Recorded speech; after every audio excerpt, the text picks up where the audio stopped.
We're with Shreveport attorney Scott Chafin. And Scott, you know, people love those legal dramas on TV like Suits and The Practice. They're captivated by those attorneys who will stop at nothing to get justice for their clients. Is that what practicing law is really like? You know, there are some similarities because many of those cases come from real stories. And the characters on those shows are focused on helping people get justice. And that's definitely my focus. I became an attorney to fight for the people who don't make the rules. When I was 13 years old, a rival baseball coach used his position on the state tournament board to change the rules and keep me from playing in the state tournament.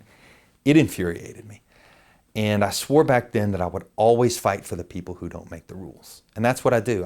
I fight for justice. I take on big corporations who turn a blind eye to safety in favor of profit.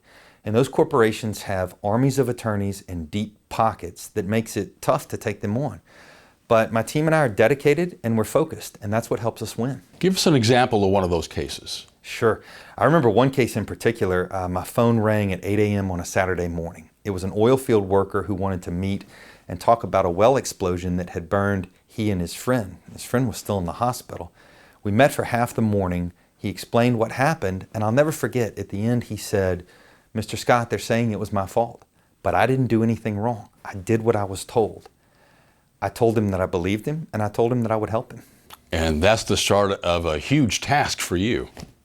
I remember on that case, depositions all over the country, court hearings just to keep the case from being thrown out, tracking down witnesses all over Louisiana and Texas. There was a lot to that case. Well, we want to hear more about that case, so stay with us. We'll be back later this morning with more from Shreveport attorney Scott Chafin.